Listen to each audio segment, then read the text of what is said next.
In the autumn of 1956, C.S. Lewis, then a renowned professor and Christian writer, married Joy Davidman, an American poet. What started as a marriage of convenience to assist her with immigration issues transformed into deep love. However, their happiness was short-lived. Joy was diagnosed with bone cancer, and after a brief period of remission that Lewis called borrowed time, she passed away in 1960. Devastated by the loss, Lewis began writing in small notebooks, trying to make sense of his pain. These writings, initially published under a pseudonym, became A Grief Observed, one of the most honest reflections on grief ever written. In its pages, Lewis confessed, "No one ever told me that grief felt so like fear. I am not afraid, but the sensation is like being afraid. The same fluttering in the stomach, the same restlessness." Through this experience of searing pain, Lewis deepened his understanding of God's purpose in suffering, demonstrating with his own life how the deepest wounds can become gateways to greater wisdom. C.S. Lewis was born in Belfast, Ireland, in 1898, and his spiritual journey was marked by dramatic contrasts.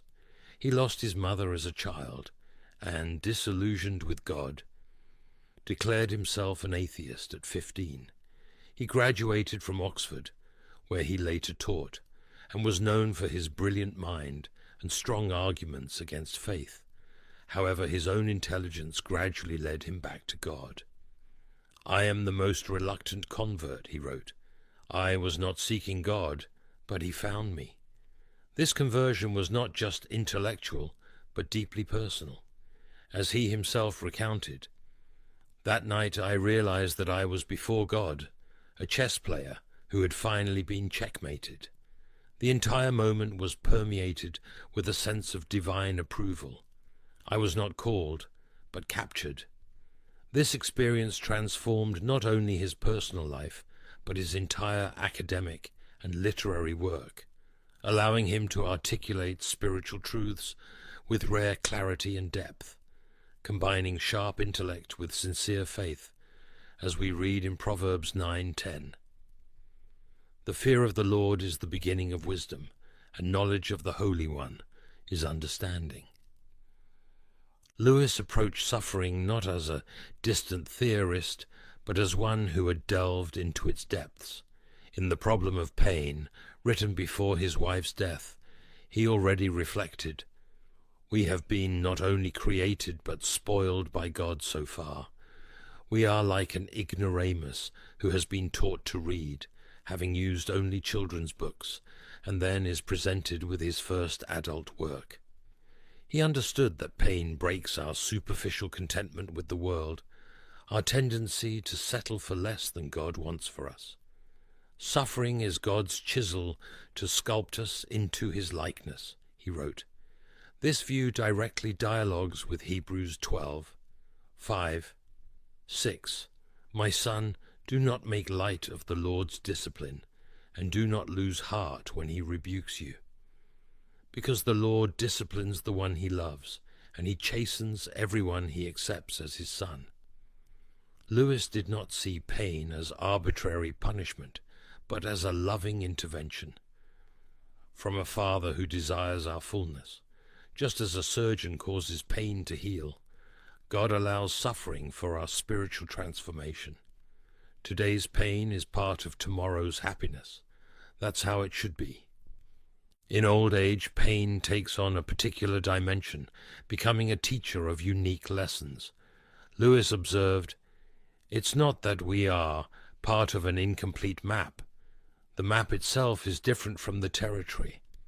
Our expectations about life rarely match reality, and this becomes more evident as we age. Physical frailty, cognitive decline, the loss of loved ones, all these aspects of old age can be seen as challenges or opportunities for spiritual growth.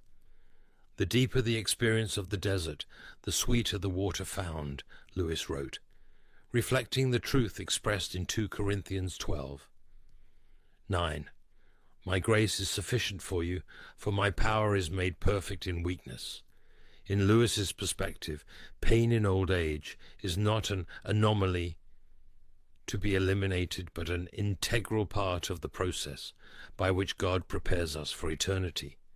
He gives us not what we think we need, but what he knows we need. God's purpose is to deepen, not just comfort. This idea finds a parallel in Philippians 1:6, being confident of this, that he who began a good work in you will carry it on to completion until the day of Christ Jesus. Pain in old age, therefore, can be seen as the final touches of the divine artist on his human masterpiece. Lewis explored deeply the hidden purpose of pain, suggesting that it is not just a means of growth, but a mechanism for spiritual alert. Pain is God's megaphone to rouse a deaf world, he wrote. In our comfortable lives, we easily become self-sufficient, forgetting our fundamental dependence on God. Suffering breaks this illusion of independence, reminding us of our vulnerability and need. He argued, God whispers in our pleasures, speaks in our conscience, but shouts in our pains. It is his megaphone to awaken a drowsy world. This concept resonates with King David's words in Psalm 119:71. It was good for me to be afflicted, so that I might learn your decrees. It is often in the depths of the valley that we find spiritual treasures inaccessible on the mountain peaks. Lewis understood that pain removes the veil. It plants the flag of truth within the fortress of a rebel soul. This truth can be particularly powerful in old age, when we confront our mortality more directly. As Jesus said in John 16:33, "In this world you will have trouble, but take heart, I have overcome the world." The promise is not of pain's absence, but of meaning and eventual victory through it. In our contemporary society, Lewis's reflections on pain seem increasingly countercultural. We live in a culture that values comfort above all else, quickly medicates any discomfort, and tries to deny aging by all possible means. Lewis would comment, "We are like children who want to keep building sandcastles while the tide rises, pleading with the ocean to wait." This observation finds a parallel in Paul's warning in Romans 12:2, "Do not conform to the pattern of this world, but be transformed by the renewing of your mind." The acceptance of suffering as an integral part of life, and potentially meaningful, offers an alternative to the frantic denial of pain and aging that characterizes our time. Lewis observed, "If you seek happiness directly, you'll never find it. It's just a byproduct of seeking something greater." Similarly, Jesus taught in Matthew 10:39, "Whoever finds their life will lose it, and whoever loses their life for my sake will find it." By embracing the cross of suffering, we paradoxically find freedom and fullness that the pursuit of comfort could never provide. Lewis also offers practical perspectives for living with pain, especially in old age. Humility is not thinking less of yourself, but thinking of yourself less, he wrote. This shift in focus from our own sufferings to the needs of others can transform our experience of pain. He argued, "There's no safe problem. The man who really knows virtue and love, and also knows that another is dying for lack of it, will feel the pressure clearly. You want me to become like this? Very well. Then it's time to do something about it." This perspective exemplifies Christ's call in Mark 12:31. "Love your neighbor as yourself." Lewis understood that serving others, even amidst our own pain, connects us with the divine purpose. The task of everyone is to learn that the next thing to do is just the thing that needs to be done, he advised. This simplicity of purpose is liberating, especially when we struggle with physical or emotional limitations. As Paul wrote in Galatians 6, 2, carry each other's burdens, and in this way you will fulfill the law of Christ. Sharing our pains mutually, instead of suffering in isolation, can transform the burden into a blessing. In his deepest reflection on suffering, Lewis wrote, "It's not important that I suffer what any other man can suffer, but that I suffer what Christ suffered, not my sufferings, but his, reproduced in my frail character and body. This identification with Christ's suffering gives pain a sacramental dimension, transforming it from mere tragedy to participation in the redeeming mystery, as Paul expressed in Philippians 3:10. I want to know Christ, yes, to know the power of his resurrection and participation in his sufferings, becoming like him in his death." Pain in this perspective is not just something to be endured, but a sacred privilege, a means to know Christ more intimately. Lewis understood that in our current existence joys are the mountain and sorrow is the valley. But there are two types of suffering, the deep, which cleanses, and the superficial, which can poison. It is through deep pain, embraced with faith, that we are purified and prepared for future glory, as we read in 1 Peter 4:13, "But rejoice inasmuch as you participate in the sufferings of Christ, so that you may be overjoyed when his glory is revealed." At the end of A Grief Observed, Lewis reached a surprising conclusion. "I talk as if my high tide had been before joy's death, but when the tide really came in, it wasn't as I had imagined. There was much more cleansing than expected, and along with that, new feelings that hadn't arisen before. Pain had transformed not only his understanding of God, but his own capacity to love. Sometimes it's hard not to say, 'God, forgive God,' but it's not really like that. He is the same God. He himself is the answer, and he always knew. This discovery reflects the promise of Revelation 21. 4. He will wipe every tear from their eyes. There will be no more death or mourning or crying or pain, for the old order of things has passed away. Lewis understood that all pain, no matter how acute, is temporary in light of eternity. The stories in which characters face great hardships are exactly those we can't turn away from, he observed. Our own stories of suffering, when lived with faith, become not tragedies but narratives of hope, as Paul stated in Romans 8:18. I consider that our present sufferings are not worth comparing with the glory that will be revealed in us. Pain, especially in old age, may be the low point that precedes the glorious climax of our story in God, not the end of the journey, but the antechamber of eternity. Now, dear brothers and sisters in Christ, after this profound reflection on pain, I would like to invite each one of you to a moment of prayer in the presence of our God and Father, Jesus Christ. Pray with us. O Most High Lord, you who dwell both in the high heavens and in the dark valleys of the soul, teach me to suffer as one who knows you. Do not let me wander in the fog of loss without seeing, even from afar, the flame of your eternal purpose, for it was you who dug the valley, not to bury hopes, but to plant seeds of eternity within them. You wound, O God, but not to destroy. You cut, like a faithful surgeon, to remove what impedes true life.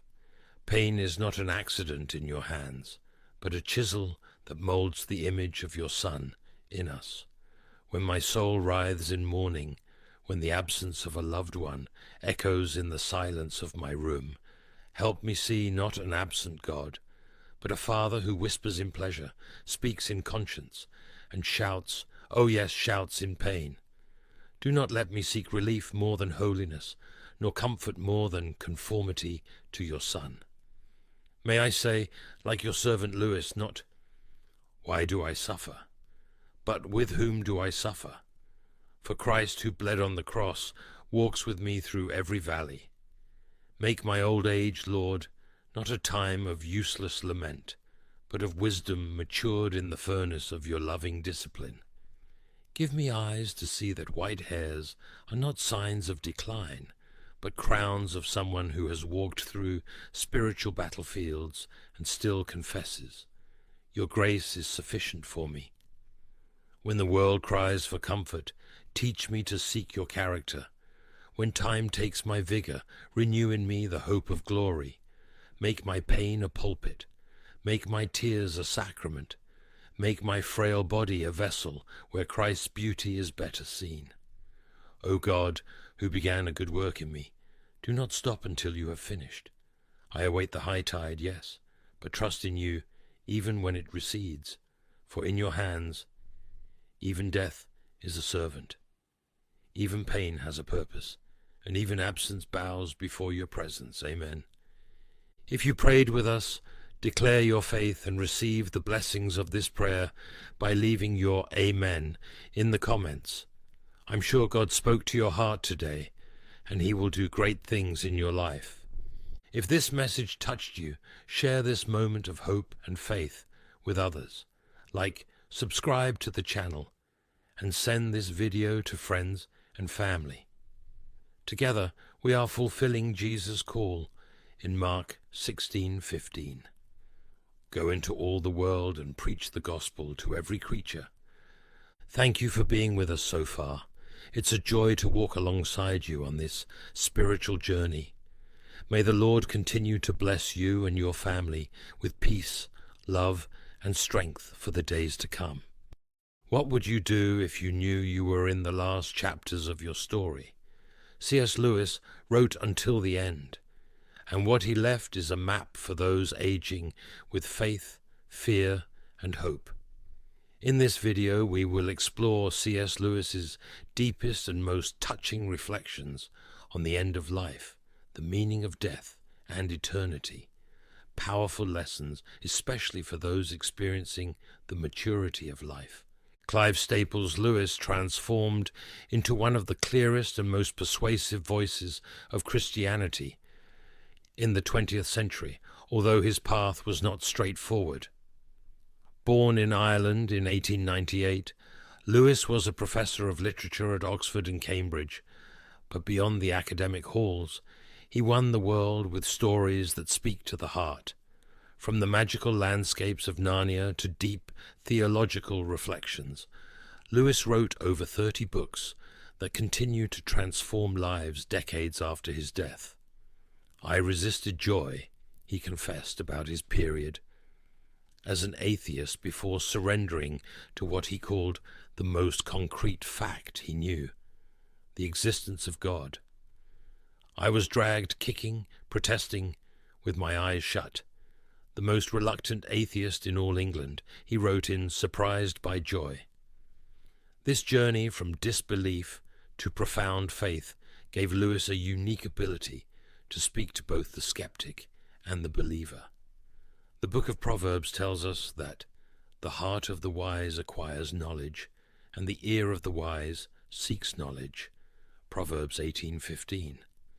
Lewis embodied this relentless pursuit and, most impressively, shared each discovery with clarity that crosses generations. Lewis's life was not spared from tragedies. He lost his mother when he was just 9 years old, fought in World War I and saw friends die, and later, in his maturity, experienced the devastating loss of his wife Joy Davidman to cancer just 3 years after they married. It was during this final period, facing his own mortality and physical limitations, that Lewis produced some of his deepest reflections on faith, aging, and eternity. "I believe in Christ as I believe the sun has risen, not only because I see it, but because by it I see everything else," he wrote, illustrating how his faith was not merely a theory, but a lens that brought clarity to all existence. This perspective completely transformed his understanding of aging and dying. The book of Ecclesiastes reminds us that God has set eternity in the human heart, Ecclesiastes 3:11. And Lewis lived deeply aware of this infinite horizon, especially in his final years. As we move through the corridors of time and our steps become slower, something extraordinary happens. The illusions that distracted us begin to dissipate like mist under the morning sun. Lewis compared this journey of aging to climbing a mountain. Each step, though more tiring, expands the horizon and broadens the perspective. In the Four Loves, he observes, "The pain now is part of the happiness then. That is what it means to be human." This profound observation reveals a truth often forgotten. Our limitations are not just obstacles, but also gateways to deeper wisdom. The psalmist, Moses, a man who knew the seasons of life, prayed, "Teach us to number our days, that we may gain a heart of wisdom." Psalm 90:12.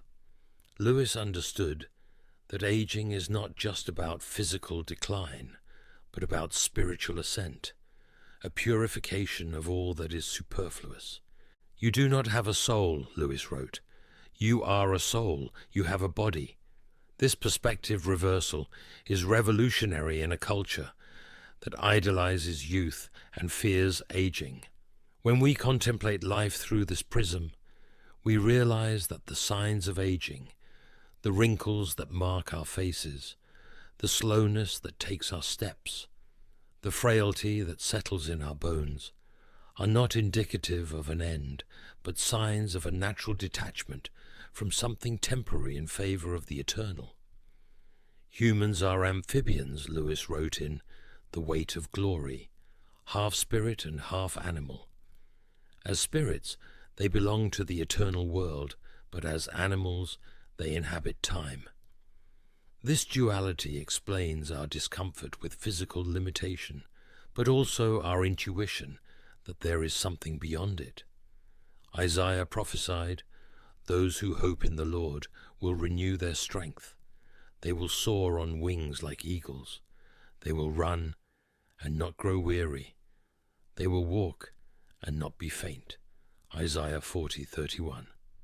Imagine contemplating each new wrinkle or pain not as a loss, but as a gentle reminder that we are gradually detaching from the temporary and approaching the eternal. How do you see your own aging? As a series of losses or as a necessary detachment that reveals what really matters? Lewis had a vision of death that deeply challenges our instinctive fears. Far from seeing it as the tragic end of everything we love, he described it as a door, the threshold between the sketch and the masterpiece, between the rehearsal and the true presentation. In the Chronicles of Narnia, Lewis uses the metaphor of worlds within worlds to illustrate this truth. In the last book of the series, The Last Battle, the characters discover, after crossing what seemed to be the end, that they were just beginning. For them, it was not the end, but the beginning of the true story, which no one on earth has ever read, which goes on forever, and in which every chapter is better than the one before. This is not just literary fantasy, but an imaginative translation of the biblical promise. The Apostle Paul wrote, "We know that if the earthly tent we live in is destroyed, we have a building from God, an eternal house in heaven, not built by human hands." 2 Corinthians 5:1. In an experiment in criticism, Lewis compares our current existence to people living in a world of shadows, unaware that there is a more substantial reality beyond. Death, in this perspective, is not a fall into the void, but an awakening to what is more real. "I believe I will die," he wrote, "but I do not believe in death. How could death be real when there is never death, but only this dying, that dying, and the other dying?" This subtle distinction between the event of death and non-existence is crucial. Jesus said, "I am the resurrection and the life. The one who believes in me will live, even though they die." John 11:25. If we could really internalize this truth, how would we live today? If death is a door and not a wall, a beginning and not an end, how would that change our priorities, our fears, our hopes? What difference would it make in our lives now if we saw death not as a fall into darkness, but as an awakening to the light that has always been there, just waiting for our eyes to adjust to its intensity? Lewis knew suffering intimately, especially in his final years. After Joy's death, he wrote, "A grief observed, one of the most honest records of mourning ever produced. No one ever told me that grief felt so like fear," he confesses. "I am not afraid, but the sensation is like being afraid, the same fluttering in the stomach, the same restlessness." What makes this work so powerful is his refusal to resort to cliches or to romanticize pain. Lewis faced the emptiness, the absence, the apparent futility of everything, even questioning, where is God? Why is he so present in our needs and so absent in our pain? And yet, it was precisely in this experience of darkness that Lewis found a new dimension of faith. God whispers in our pleasures, speaks in our conscience, but shouts in our pain. It is his megaphone to rouse a deaf world. This deep understanding echoes the words of the Apostle Paul. "Therefore we do not lose heart, though outwardly we are wasting away, yet inwardly we are being renewed day by day. For our light and momentary troubles are achieving for us an eternal glory that far outweighs them all." 2 Corinthians 4:16-17. Lewis eventually discovered that suffering was not a detour on the journey of faith, but an essential part of it. The problem of pain, he wrote in a book by that name, is central to all Christian faith, for it is in human frailty that divine strength is most clearly manifested. When the joints ache and the vision fails, when loneliness seems insurmountable and losses accumulate, perhaps it is precisely there, as Job discovered in his ordeal, that God is most actively working. "Before I knew you only by hearing of you," Job said after his sufferings, "but now my eyes have seen you." Job 42:5. Suffering, when embraced with faith, can become not just bearable but transformative, opening in us spaces that were previously closed to divine grace. There is a desire in us that no earthly experience can fully satisfy, a longing to which life's pleasures point but never completely fill. Lewis called this joy, not common happiness, but an inexplicable longing, an echo of something we have not yet fully experienced. If I find in myself a desire which no experience in this world can satisfy, the most probable explanation is that I was made for another world, he wrote in The Weight of Glory.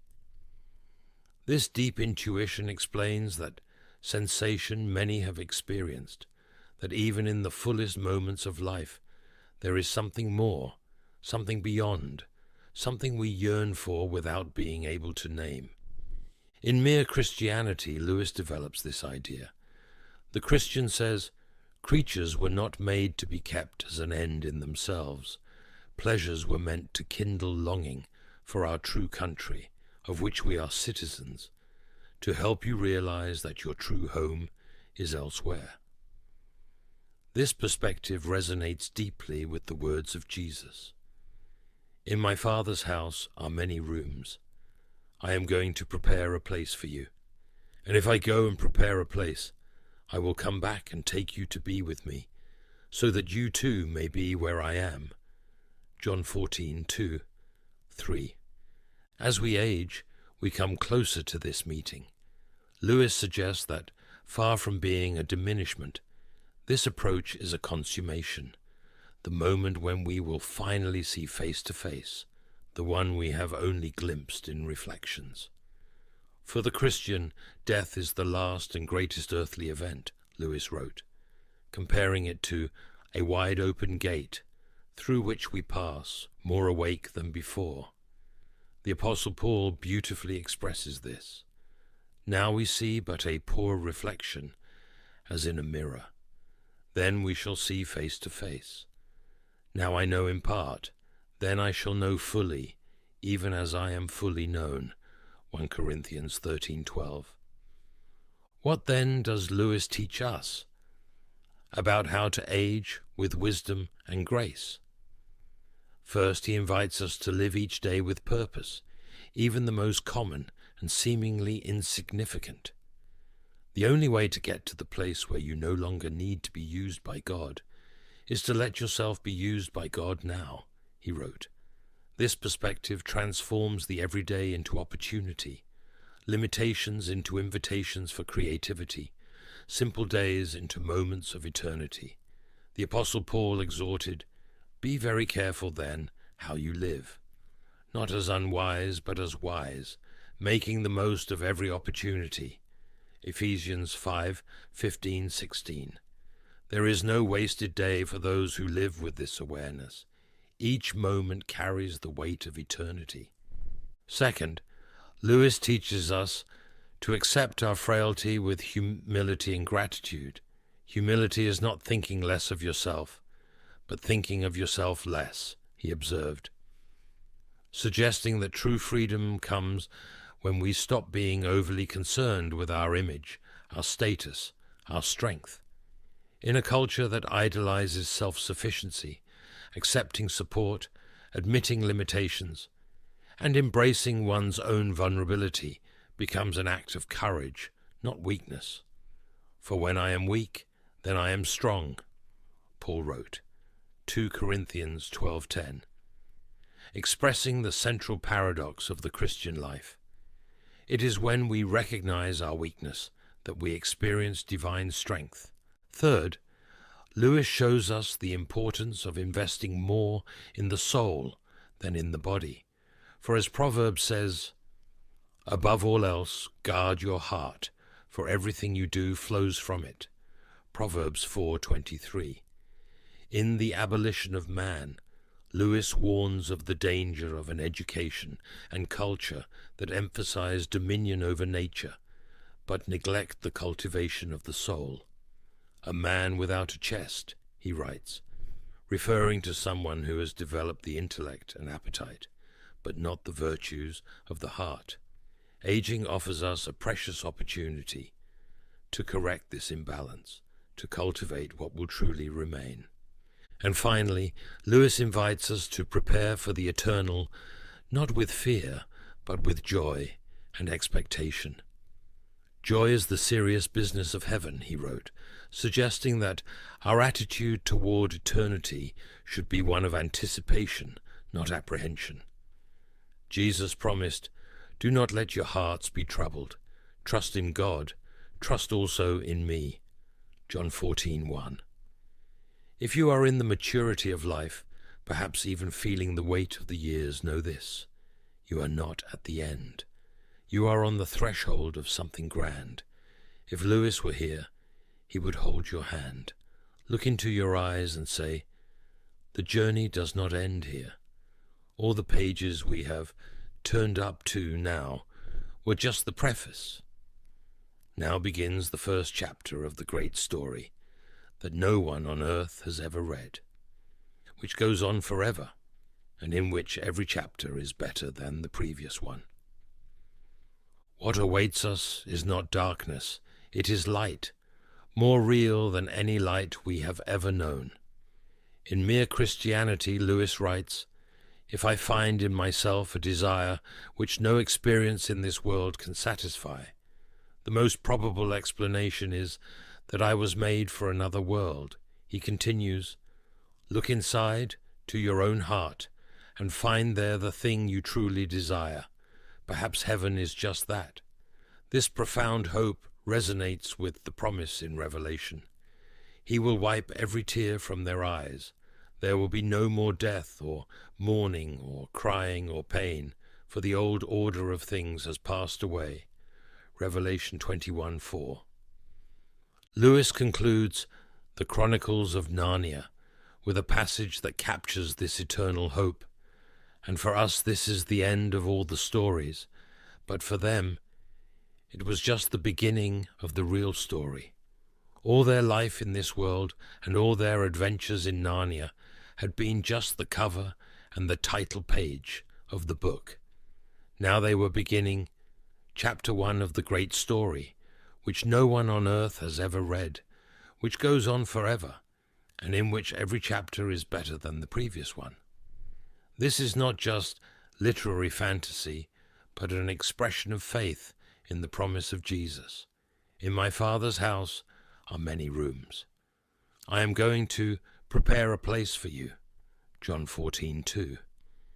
If this message has touched your heart and brought blessings to your life today, we encourage you to share it with those who need to hear words of hope and love.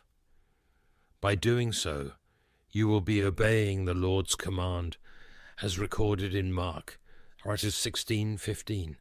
And he said to them, "Go into all the world and preach the gospel to all creation." Dear brothers and sisters, as we spread God's word, we fulfill his will and bring light to lives that need comfort and direction. Let us be instruments of the Lord's love, sharing this message so that others may experience the peace and joy of knowing our Savior. Together, with hearts full of love and gratitude, let us take the good news to all corners of the world, answering the Father's call. Don't forget to click the like button and subscribe to our channel for more messages like this. Together, we can reach more lives and spread the love of Christ. If you wish to accept Jesus Christ as your Lord and Savior, I invite you now to open your heart and receive God's grace. No matter where you have been or what you have done, Jesus came to save the lost, and God loves you deeply. He does not want anyone to perish, but for everyone to repent and find eternal life. Make this prayer of salvation in your heart. O Lord of heaven, King of glory, and Saviour of souls, with humility and a contrite heart, I approach your presence.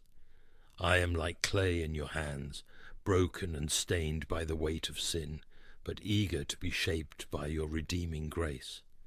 O Christ, I recognize that I am a sinner, that I have walked paths far from your holiness, that my actions and thoughts have often rejected the splendor of your glory. Today, Lord Jesus, I cry out for your forgiveness. I have no merit to present, only a heart that longs for your transformative touch. I believe, Lord, that your cross is the bridge between my condemnation and your salvation.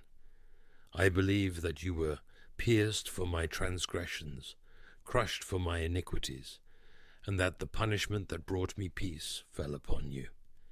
And with gratitude I confess that by your wounds I am healed. O Lamb of God, I remember your sacrifice, your crown of thorns, your body hanging on the cross, your complete surrender so that I, who was a slave to sin, might be free. And when all seemed lost, your triumphant resurrection declared that the power of death was defeated, that the price was paid, and that, in you, there is eternal hope. Today, Lord, I surrender completely to you. I repent of my sins, of the choices that led me away from your path, and I leave at your feet the burden I have carried for so long. I invite you to enter my heart and transform my life from the inside out. I want to be a new creature, marked not by what I did, but by what you did for me. Help me to trust you every day, to follow you faithfully even in the hardest times. May my heart be moved not by fear, but by love, not by obligation, but by the joy of knowing that I am yours. O Holy Spirit, seal this decision in my soul. Renew my mind, sanctify my desires, and guide my steps so that I walk in the light as Christ is the light. Keep me from temptation and strengthen me in the fight against sin. Give me a humble spirit and a heart full of praise, so that my whole life may be a living offering to your glory. Lord Jesus, hear this prayer that springs from a surrendered heart. Thank you for saving me, for calling me by name, and for giving me a new identity in you.